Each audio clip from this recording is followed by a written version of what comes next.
Bonjour à vous tous. Bonjour Carrefour Chrétien de la Capitale. Bonjour à tous ceux qui nous joignent sur Facebook, sur YouTube et qui profitent de ce temps de dimanche matin pour justement passer du temps avec Dieu. J'espère que vous passez une belle journée jusqu'ici. J'espère que votre café était bon, que vous êtes prêts, que vous êtes en feu pour pouvoir chanter, pour pouvoir entendre la parole. Et ce matin, on a le privilège d'avoir Pasteur Jean-Mathieu qui va nous apporter la parole. Ce sera un moment bénissant, j'en suis certain. Et vraiment, on est bénis d'être ensemble, même si on est à des endroits différents. En fait, la réalité, c'est que dans chaque réunion, il y a une parole que Dieu veut nous donner, une parole spécifique pour chacun de nous. Et parfois, c'est pendant la louange, parfois, c'est pendant la prédication, parfois, c'est à d'autres moments. Mais on sait que Dieu a une parole fraîche pour chacun de nous. Je vais vous partager un texte avant d'aller plus loin ce matin dans 1 Thessaloniciens 5. Ça va dire que le Dieu de la paix vous conduise lui-même à une sainteté totale et que tout votre être, l'esprit, l'âme et le corps, soient conservés irréprochables lors du retour de notre Seigneur Jésus-Christ. Celui qui vous appelle est fidèle, c'est aussi lui qui le fera. Frères et sœurs, priez pour nous.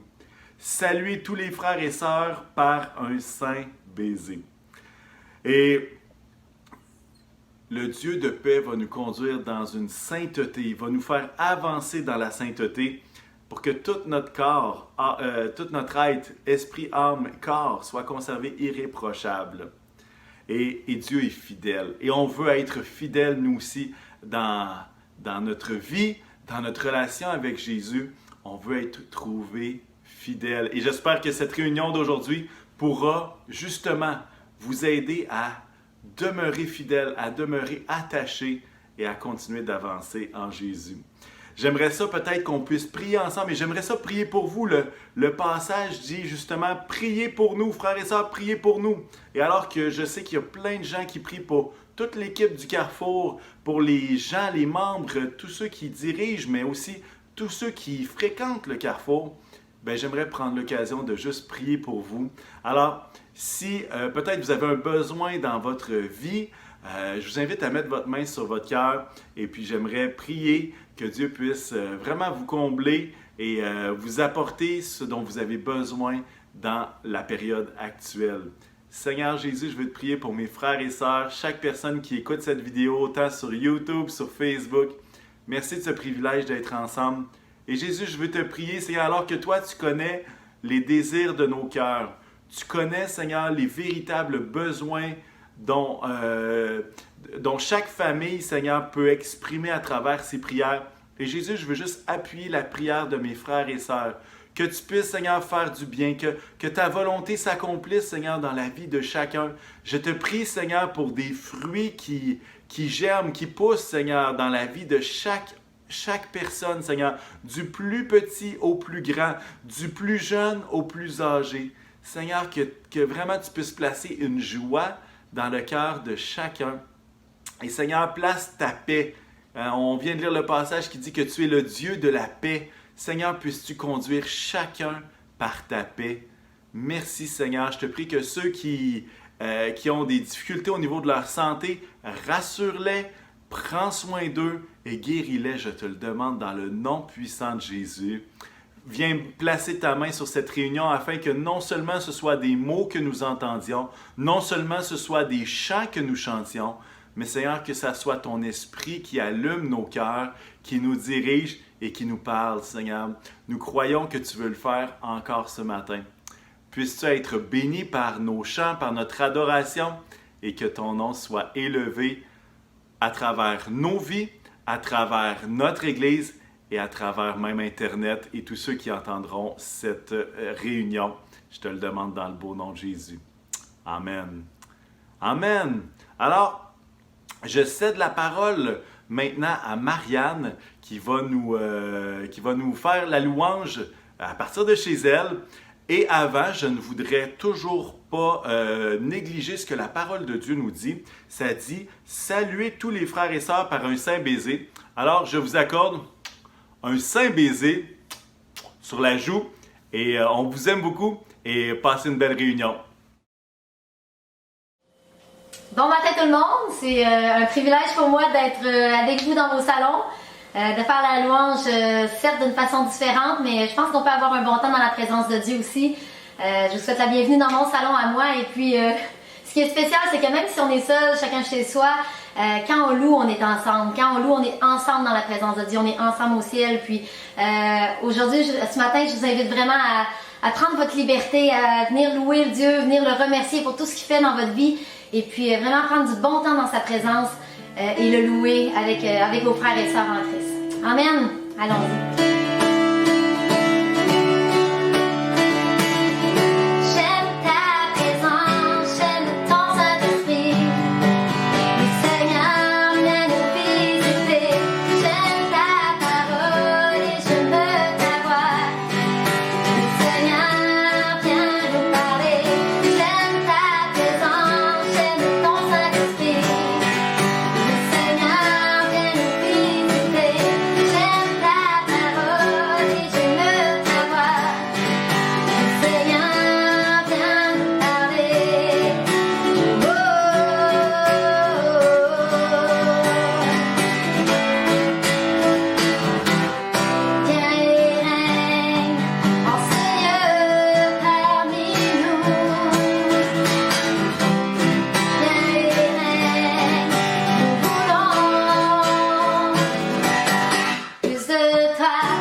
Sois loué,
dans ta présence, Seigneur Jésus. Amen.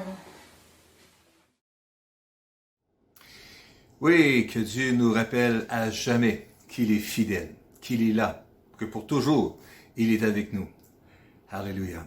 Merci Seigneur pour le privilège que nous avons de pouvoir se réunir ensemble et de pouvoir louer Dieu. Alléluia, de pouvoir le célébrer ensemble. À jamais, Dieu est fidèle. Alléluia. Juste quelques mots avant de laisser la place à Pasteur Jean-Mathieu qui va nous apporter un message de la parole de Dieu aujourd'hui. D'abord, quelques mots pour dire merci encore à tous ceux et celles qui continuent à contribuer régulièrement par vos contributions dans le soutien du ministère de l'Église en versant fidèlement au Seigneur nos dîmes et offrandes. Merci à chacun d'entre vous qui le fait fidèlement, qui le fait à travers les 3 voies qu'il est possible de faire nos contributions, c'est-à-dire par un transfert de votre institution bancaire ou bien à travers PayPal ou bien à travers les chèques qui sont envoyés, que vous pouvez envoyer par la poste à nos bureaux au 5055 boulevard Wilfrid Hamel Ouest à Québec. Et puis, comme ça, les lettres sont reçues et puis le contenu est bel et bien déposé à votre nom. Je vous remercie, chacun d'entre vous, pour votre fidélité à cet égard. Dieu est bon, il est fidèle, il prend soin de nous et puis il veille sur tous les besoins que nous pouvons avoir. Je veux juste dire une chose également aussi concernant l'importance de rester connecté avec d'autres personnes aussi. Ceux d'entre vous qui participez dans les petits groupes, je veux juste vous encourager à continuer à y participer à travers les différentes plateformes, les rencontres Zoom ou les rencontres de différentes natures qui peuvent se faire. Je vous encourage à être là, à participer. Les jeunes participent régulièrement aussi à leurs rencontres Zoom ou d'autres plateformes.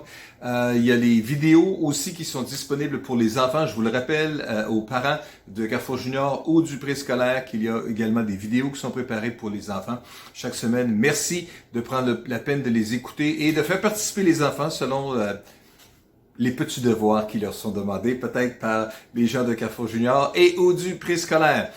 Voilà, juste pour dire un mot aussi que mercredi qui vient, ce mercredi, le 20 mai prochain, à 19h, nous aurons une rencontre de prière. Il s'agit de notre troisième peut-être, rencontre de prière que nous aurons à travers la plateforme Zoom. Alors, voyez les informations pour comment vous y joindre sur notre lettre de nouvelles ou bien vous aurez des informations plus en détail peut-être sur le site du Carrefour ou bien le site Facebook ou bien sur le site régulier du Carrefour. Vous aurez des informations à ce sujet-là.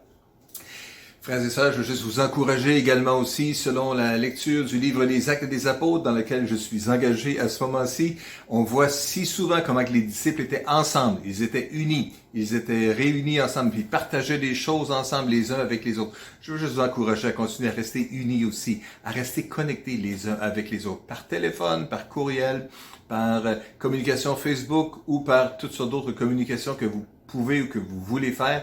Je veux juste vous encourager à rester connectés les uns avec les autres et qu'on puisse ainsi s'édifier, s'encourager les uns les autres. Ce matin, Pasteur Jean-Mathieu nous apporte un message de la parole de Dieu sur le thème « Où êtes-vous » Alors, Pasteur Jean-Mathieu, on est heureux d'entendre ce que le Seigneur a placé sur ton cœur pour nous aujourd'hui. Bien le bonjour, Jean-Mathieu Loignon, membre de l'équipe pastorale du Carrefour chrétien de la capitale et aussi infirmier. Et je veux commencer tout de suite là, en vous parlant de l'évaluation neurologique. Une évaluation dans laquelle on fait différentes observations. On regarde si la personne est alerte, on regarde la réaction des pupilles et on regarde aussi si la personne est orientée dans 3 différentes sphères. Orientée par rapport aux personnes qu'elle est supposée connaître dans son entourage, par rapport au lieu et par rapport au temps. Alors, pendant le confinement, c'était assez facile d'être orienté par rapport au lieu parce qu'on était chacun chez soi tout le temps. Très facile aussi d'être orienté au niveau des personnes parce qu'on était toujours confiné avec les mêmes personnes. Mais au niveau du temps, ça, c'est devenu quelque chose d'un petit peu confusionnel. Pour moi, en tout cas, les journées qui se ressemblent, des échéanciers qu'on ne sait pas trop qu'est-ce que ça va donner. Ma conjointe, elle me parle l'autre fois que les garderies vont réouvrir là, de façon progressive. Alors, à partir du 11 mai, ça va être ouvert à 50% et graduellement, ça va augmenter et nos filles auront leur place au plus tard le 22 juin. Elle a mis ça le 22 juin. Je crois qu'on était fin avril quand elle a mis ça au début mai. 22 juin, c'est quand? C'est où ça? C'est quoi 22 juin? Concept abstrait. Bref, par rapport au temps, là, oui, je pouvais me tromper de date très facilement, le jour de la semaine, tout du pareil au même. Alors, voilà que la confusion peut nous surprendre, chacun d'entre nous, à différentes saisons de notre vie, pour différentes raisons. Mais aujourd'hui, je veux nous encourager à une réflexion, à un examen, à savoir si on est orienté sur le plan spirituel, de savoir d'où on vient, savoir où on en est et où on s'en va. Je crois que c'est quelque chose d'excellent pour pouvoir s'enligner dans la bonne direction. La Bible nous parle, nous donne des images extrêmement fortes. Je veux parler un petit peu du cheminement là, du peuple d'Israël dont il est question dans la Bible. C'est un énorme morceau d'histoire et c'est 3 images très très fortes que je veux vous apporter ce matin. 3 lieux différents où le peuple de Dieu s'est retrouvé. On comprend que le bonheur, ce qu'on recherche, la plénitude, le sentiment d'être à notre place, d'être dans notre appel, de faire ce pourquoi on a été créé, c'est quelque chose qui est très cher au cœur de l'homme, c'est ce qu'on désire, c'est notre aspiration sur Terre. C'est pas quelque chose qui dépend des circonstances extérieures. On peut avoir l'impression, se dire que une fois qu'on va être marié, on va être heureux, une fois qu'on aura cette promotion avec le salaire qui vient avec, là, on va être heureux, quand je vais prendre ma retraite ou pendant mes vacances. Mais finalement, on se rend compte que bien souvent, c'est un leurre, que le bonheur ne nous attend pas à telle destination ou à tel moment, mais le bonheur, c'est quelque chose qui doit venir de l'intérieur, c'est quelque chose qui doit se développer à l'intérieur de nous. Alors, ces différents lieux-là où le peuple de Dieu se trouve vont nous permettre d'examiner où nous, on se trouve dans notre cœur. L'objectif, l'espèce d'idéal, l'endroit où le peuple de Dieu veut se retrouver, où la bénédiction est supposée venir en abondance dans sa vie, c'est ce qui est appelé la terre promise. La terre promise parce qu'elle est promise à Abraham dès le 12e chapitre de la Genèse, où il lui est demandé de quitter son pays et il lui est promis que Dieu donnerait ce bon pays à sa descendance. Alors là, il y a une longue histoire qui se déroule, 3 générations, 4e génération, ils se retrouvent en Égypte et finalement vont devenir esclaves là, pendant 430 ans. Et c'est là qu'il y a Moïse qui va arriver, il va avoir les 10 plaies d'Égypte.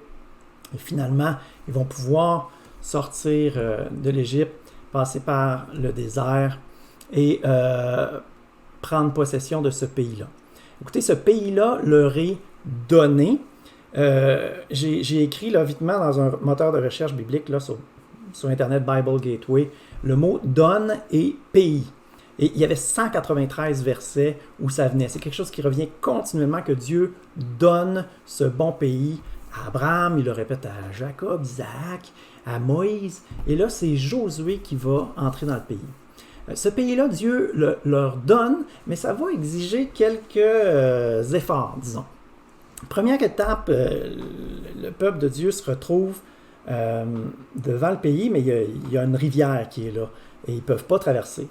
Mais qu'est-ce que Dieu leur demande? Il leur demande de se mettre en marche, de mettre le pied dans l'eau. Et comme ils mettent le pied dans l'eau, la rivière s'ouvre, un peu comme ce qui s'était passé à la mer Rouge en sortant d'Égypte.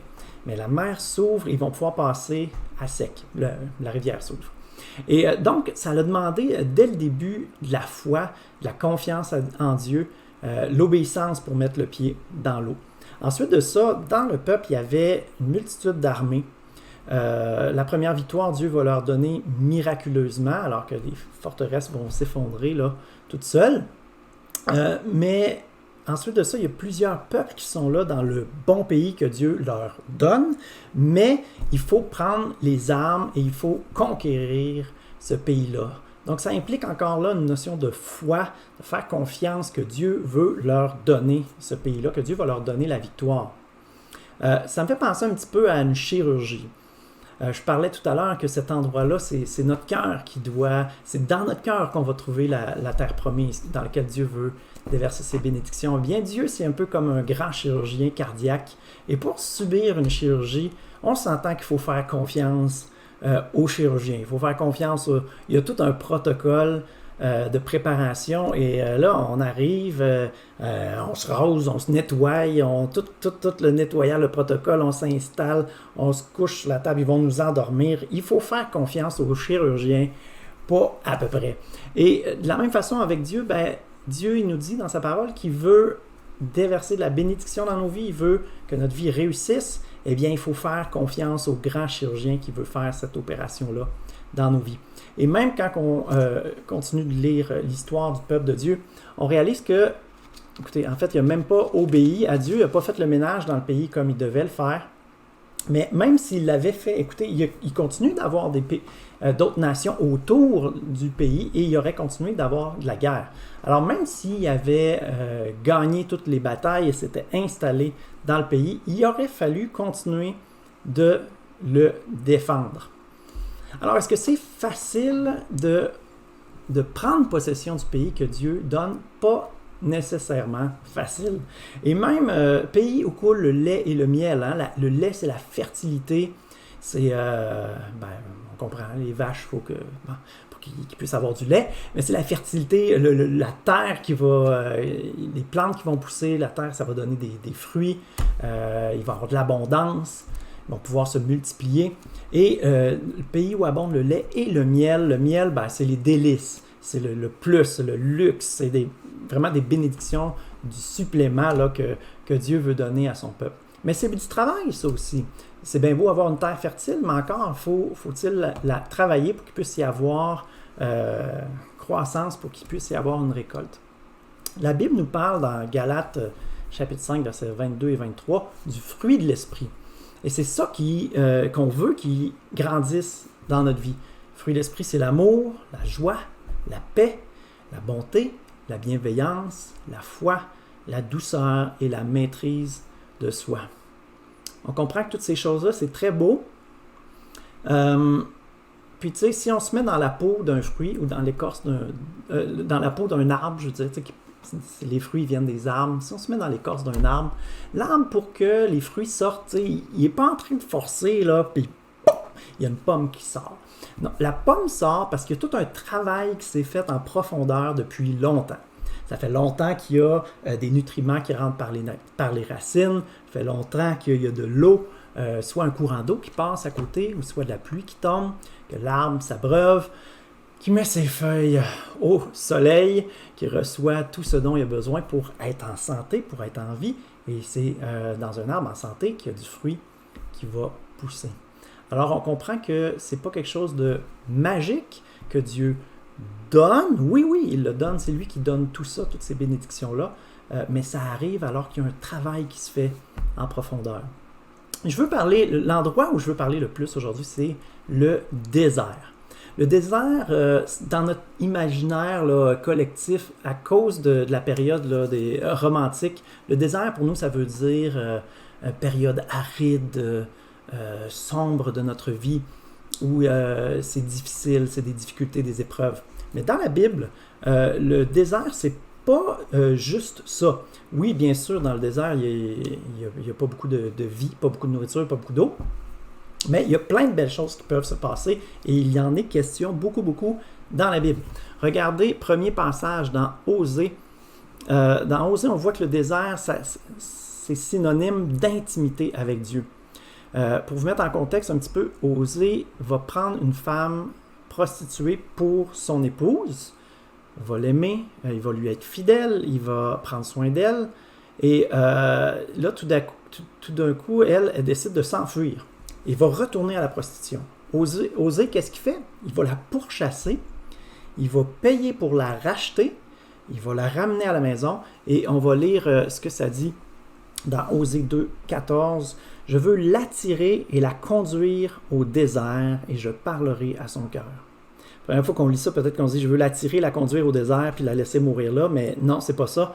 C'est « Et je parlerai à son cœur. » Il y a vraiment quelque chose de romantique là. Vous pouvez, dans votre salon, alors que vous écoutez, faire « Ah, je parlerai à son cœur, c'est si beau ». Et cette image-là du prophète Osée, ben, ça, dans le fond, ça représente ce que Dieu fait avec son peuple qui, bien souvent, s'en fout pas mal de Dieu, va vouer un culte à des idoles, va faire n'importe quoi, puis Dieu qui pourchasse son peuple, puis qui veut le racheter, qui veut l'amener dans le désert, parler à son cœur. Il y a des belles choses qui vont se passer dans le désert, une intimité avec Dieu. Je veux regarder 2 autres personnages dans lesquels le désert va avoir un rôle extrêmement important à jouer. On va en parler vitement, mais c'est vraiment des histoires que vous pourrez étudier à la maison plus en profondeur. Le premier personnage, c'est Élie. Et ça va se trouver dans 1 Roi, chapitre 19, cette histoire-là. Suite à une grande victoire incroyable contre 450 prophètes là, d'une idole, Élie, vraiment, là, c'est la gloire, ce qui se passe. Dieu a démontré sa toute-puissance. Mais Élie, suite à cette victoire-là, n'a aucun encouragement qui vient de ça. Il se sent complètement seul et même sa vie va être en danger, alors il va s'enfuir au désert. Élie est complètement au bout du rouleau, mais ça nous dit dans 1 Roi 19 que Élie marcha toute une journée dans le désert. Et ce qui va se passer là, il va se coucher, se reposer, il va être servi par des anges qui vont lui apporter quelque chose à manger. À 2 reprises, il va dormir, manger, dormir, un peu comme un chat. Mais c'est une nourriture spéciale qui lui est donnée pour qu'il puisse prendre des forces et faire une longue marche. Et on lit qu'il marcha 40 jours et 40 nuits, on sentait que c'était une nourriture particulière, jusqu'à la montagne de Dieu, jusqu'à Horeb. Montagne de Dieu, Horeb, Sinaï, c'est la même montagne qui se trouve dans le désert de Sinaï. Et là, il entra dans la grotte et y passa la nuit. Or, la parole de l'Éternel lui fut adressée. « Que fais-tu ici, Élie » Alors, il va répondre à Dieu. Et on saute cette partie-là. L'Éternel dit « Sors et tiens-toi sur la montagne devant l'Éternel, et l'Éternel va passer. » Devant l'Éternel, il y eut un vent fort et violent qui déchirait les montagnes et brisait les rochers. L'Éternel n'était pas dans le vent. Alors, vous comprenez, l'Éternel dit à Élie « Je vais passer, je vais venir te parler. » Et là, Élie entend le vent, un vent puissant qui passe, puis c'est à lui un peu comme de discerner est-ce que Dieu parle à travers le vent. Et non, qu'est-ce que ça dit? L'Éternel n'était pas dans le vent. Après le vent, il y eut un tremblement de terre, mais l'Éternel n'était pas dans le tremblement de terre. Et après le tremblement de terre, il y eut un feu. L'Éternel n'était pas dans le feu. Et après le feu, il y eut un murmure doux et léger. J'ai une grande vérité théologique extrêmement profonde pour vous, mystique un petit peu. Cette vérité-là, c'est que on ne peut pas entendre un son doux et léger quand il y a du bruit. Tout le monde comprend? Dans une vie où il y a du bruit, dans une vie où il y a tellement de mouvement, où tout bouge, où on ne s'arrête jamais, on ne peut pas entendre le doux murmure de la voix de Dieu qui veut nous parler. Quand il l'entendit, Élie s'enveloppa le visage de son manteau, sortit et se tint à l'entrée de la grotte. Et voici qu'une voix lui fit entendre ces paroles. « Que fais-tu ici, Élie » Il va donner la même réponse que tout à l'heure, mais au verset 15, il va dire « L'Éternel lui dit, vas-y, poursuis ton chemin dans le désert jusqu'à Damas. Une fois arrivé là, tu consacreras par onction Hazaël comme roi de Syrie. Tu consacreras aussi par onction Jéhu, le petit-fils de Nimshi, comme roi d'Israël, et tu consacreras par onction Élisée, le fils de Shaphat d'Abel-Méola, comme prophète à ta place. » Alors, qu'est-ce qui se passe dans le désert pour notre ami Élie? Ben, premièrement, il reprend des forces, il est ressourcé, et il va avoir une rencontre particulière avec Dieu, et il va recevoir une direction, on ne peut plus clair. Écoutez, ça va être un nouveau, c'est un point de départ, le désert là, pour Élie. Tout va changer, des nouveaux rois qui sont attitrés, et un nouveau prophète pour le remplacer, un apprenti, Élisée, qui va éventuellement remplacer Élie. Alors Dieu lui donne une direction claire, il va le réaligner. Troisième exemple que je veux qu'on regarde ensemble, c'est l'exemple de Jésus. On sait tous très bien que Jésus se fait baptiser par Jean-Baptiste et c'est une expérience formidable. Le Père, ils vont entendre la voix du Père dire « Celui-ci est mon Fils bien-aimé en qui j'ai mis toute mon affection ». Et là, on se dit c'est la gloire. Il est parti pour la gloire, là, le petit homme. Attention, mais qu'est-ce qu'il nous est dit dans Luc 4? C'est « Il fut conduit par l'Esprit dans le désert, où il fut tenté par le diable pendant 40 jours. Il ne mangea rien durant ces jours-là, et quand cette période fut passée, il eut faim. » Eh bien, verset 13. « Après l'avoir tenté de toutes ses manières, le diable s'éloigna de lui jusqu'à un moment favorable. » Alors, qu'est-ce qui s'est passé dans le désert? Jésus, revêtu de la puissance de l'Esprit, retourna en Galilée et sa réputation gagna toute la région. À quoi Jésus était préparé? Allez lire les versets 15 à 21. Vous allez pouvoir lire c'était quoi la mission de Jésus et ce qu'il allait faire. En fait, c'est vraiment là que son ministère est parti. Pas suite à son baptême, mais suite à un 40 jours d'intimité avec Dieu, de préparation, certainement de direction aussi. Un lieu où, lui aussi, un peu comme Élie, les anges l'ont servi à la fin de son 40 jours. Et il a repris des forces, puis il a pu avoir un départ dans son ministère. Le quatrième exemple ou contre-exemple, c'est le peuple de Dieu.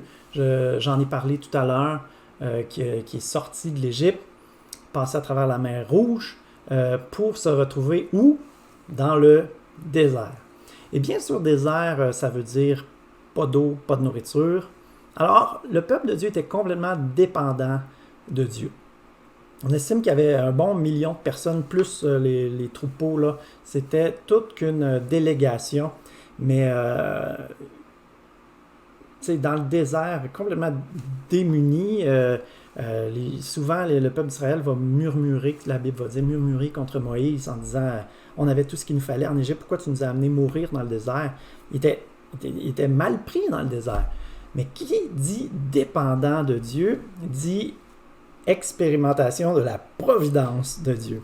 Alors, le désert, c'est un lieu où on expérimente que Dieu pourvoit.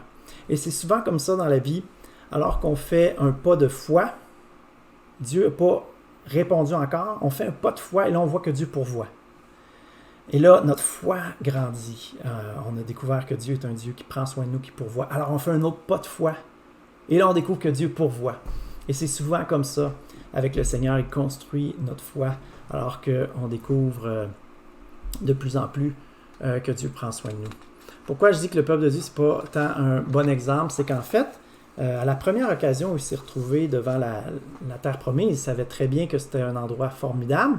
Il s'était fait répéter à maintes reprises que Dieu leur donnait ce pays-là, mais le peuple de Dieu n'a pas eu le courage, n'a pas fait confiance à Dieu, a refusé de rentrer, a eu peur, n'a pas obéi à Dieu. Et qu'est-ce qui s'est passé? Il y a eu une malédiction sur cette génération-là, et ils ont tourné pendant 40 ans, tourné en rond dans le désert. Toute cette génération-là est morte, et c'est une nouvelle génération qui est entrée dans la terre promise avec Josué. Alors le désert, qu'est-ce que ça veut dire? Le désert, ça veut dire providence, ça veut dire intimité avec Dieu, ça veut dire direction claire, ça veut dire préparation. Il y a des bonnes choses qui doivent se passer dans le désert.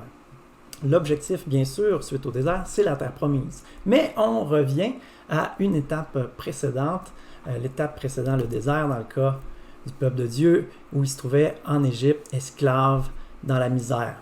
Et le point que je veux apporter ici, c'est que l'esclavage, souvent on dit ça, hein, tu peux libérer un esclave de l'esclavage, mais pas sortir l'esprit d'esclavage dans la tête. Tu peux...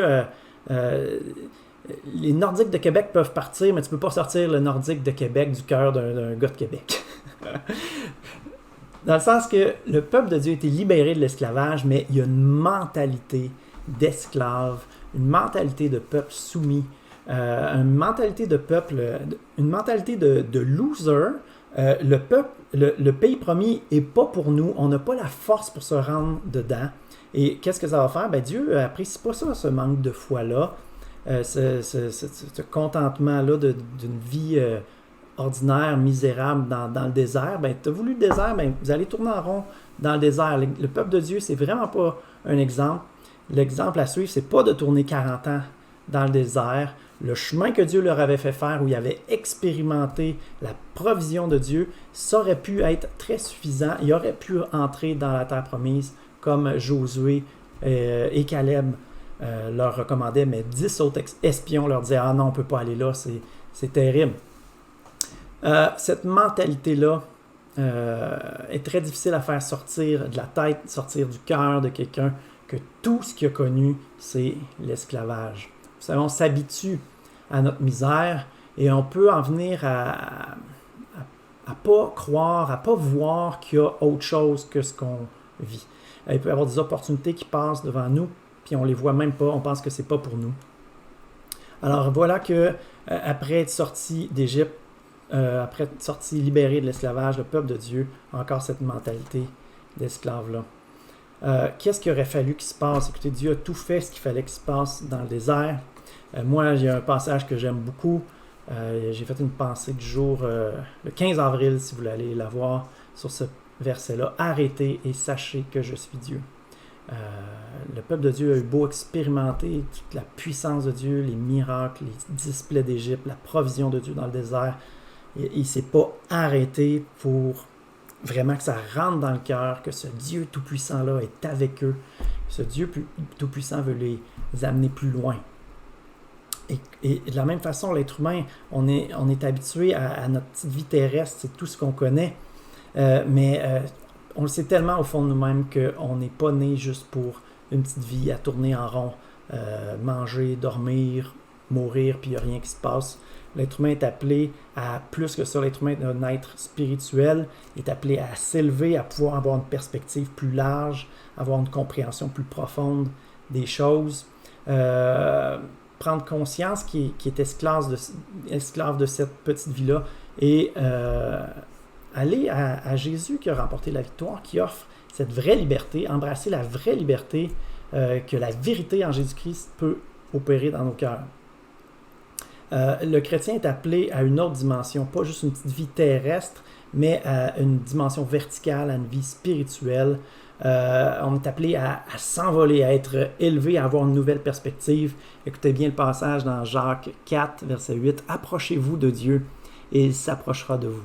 Nettoyez vos mains, pécheurs, purifiez vos cœurs, hommes irrésolus. Sentez votre misère.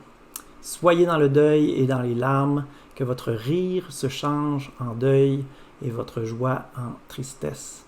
Humiliez-vous devant le Seigneur et il vous élèvera. » Entrez en vous-même, sentez votre misère. Prenez conscience que c'est pas normal de vivre une vie d'esclave, une vie aussi limitée. Fâchez-vous, acceptez pas que ça continue comme ça. Il faut aller au pied de la croix, là où se trouve la délivrance, là où se trouve la victoire, là où on peut être réconcilié avec le Père, alors que nous, on est coupable, et que Dieu le Père est parfait, mais Jésus a payé le prix à notre place pour qu'on puisse être réconcilié. Réconcilié avec le Père, ça veut dire être reconnecté avec la source de la vie. C'est là que la vie entre en nous et peut tout changer. Comme une source qui coulerait, que tout d'un coup, ça pourrait pousser, la vie pourrait prendre, on pourra porter du fruit. La question ce matin, c'est où êtes-vous? Vous êtes où dans ces différents lieux-là? À quel endroit vous pouvez vous identifier surtout? Où est-ce qu'on en est spirituellement? Et je l'ai présenté dans l'ordre inverse, vous avez bien compris. Mais il y en a certainement qui, justement, se retrouvent, réalisent qu'ils sont en Égypte, qui sont esclaves, qui se demandent pourquoi ils existent, pourquoi vous êtes là. On mène une vie, on tourne en rond, on ne sait pas trop pourquoi on existe. Et écoutez, j'ai une autre image pour vous. Je crois que c'est un peu comme si l'être humain était dans une prison. Et c'est tout ce qu'on a connu, notre prison.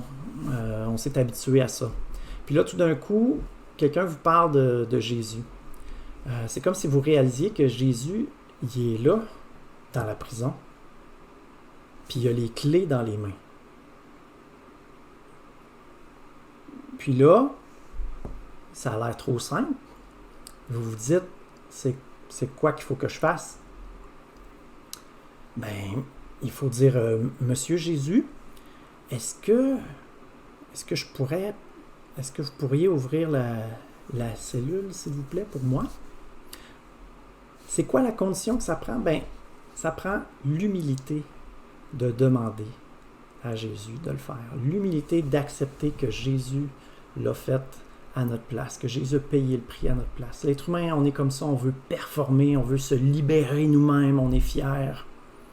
C'est difficile d'accepter que Jésus l'ait fait à notre place. La condition que ça prend, c'est l'humilité. J'ai un verset pour vous, une parole tellement puissante, tellement réconfortante pour vous ce matin, Psaume 34, 6, qui dit « Quand un malheureux crie, l'Éternel entend, et il le sauve de toutes ses détresses. » Alors, si vous vous retrouvez dans cette prison-là, sachez que l'Éternel entend vos cris, vos gémissements, et que c'est normal de ne pas être satisfait de la vie qu'on peut vivre sans Dieu. C'est pas une vie, c'est une existence, c'est une survie, mais il y a une vie que Dieu a pour vous. Le désert, plusieurs sont dans le désert. Ne pensez pas que c'est un temps perdu. Ne pensez pas qu'il faut juste attendre de faire notre temps. Dans le désert, vous devez expérimenter la provision de Dieu, la providence de Dieu, réaliser que Dieu prend soin de vous.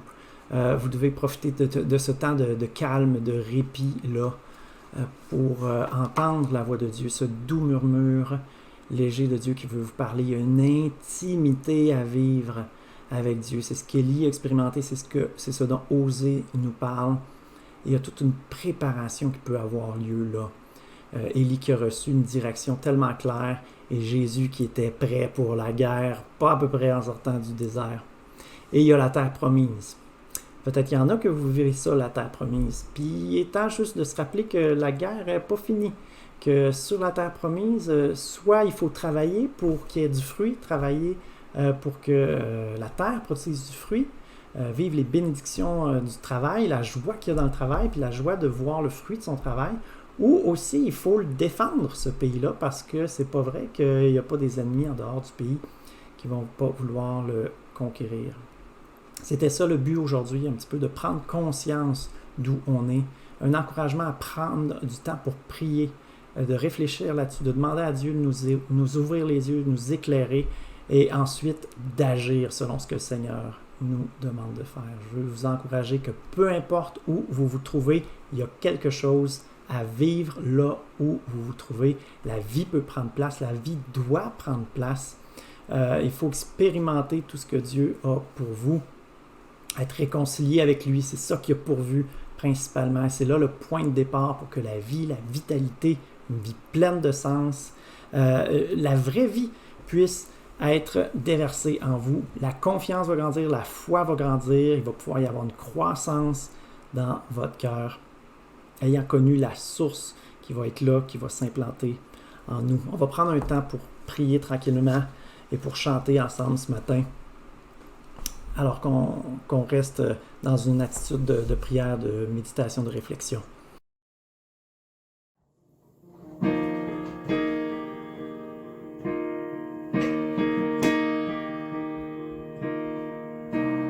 Alléluia.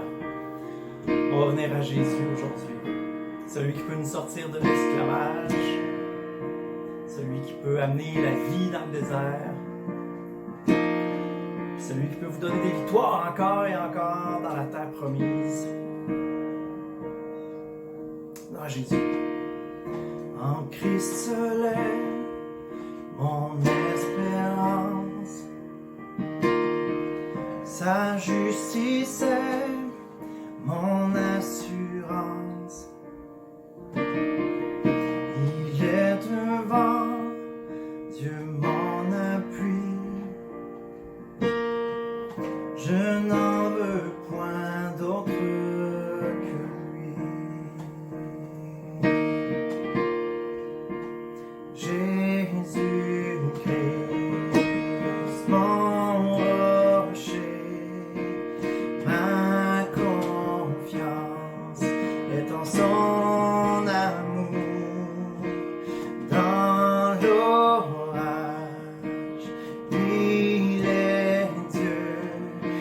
Seigneur de tout.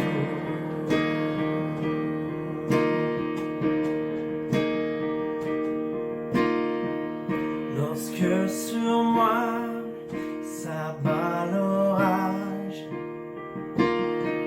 sa croix ranime mon courage.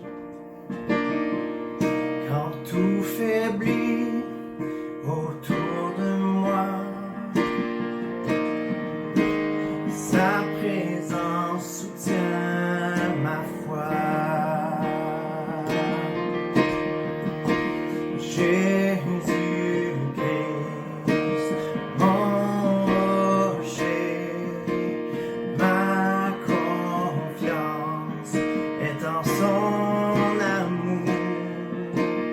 Dans l'orage, il est Dieu, Seigneur de tout.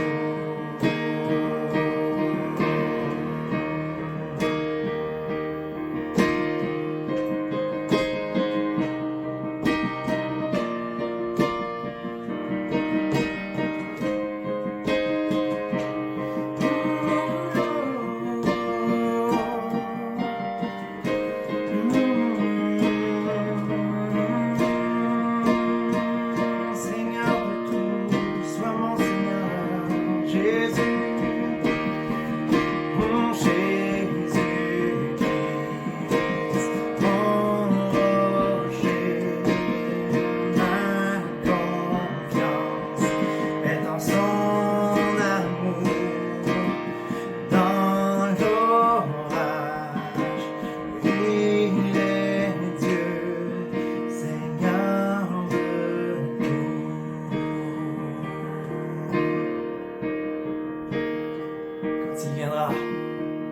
Quand il viendra nous trouver en lui pour toute l'éternité, revêtu de sainte justice et semblant devant son trône. Jésus-Christ,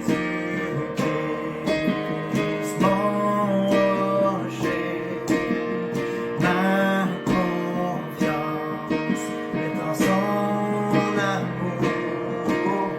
Dans l'orage, il est Dieu, Seigneur de tout.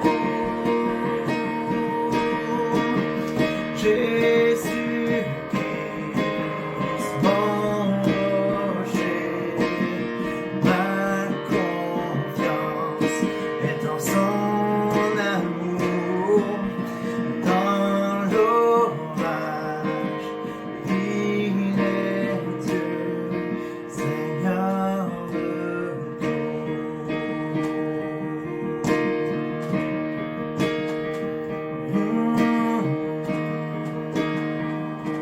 Alléluia. Bonne semaine. On se retrouve ensemble la semaine prochaine. Et plein d'activités encore cette semaine sur la page du Carrefour Chrétien de la Capitale. Soyez bénis.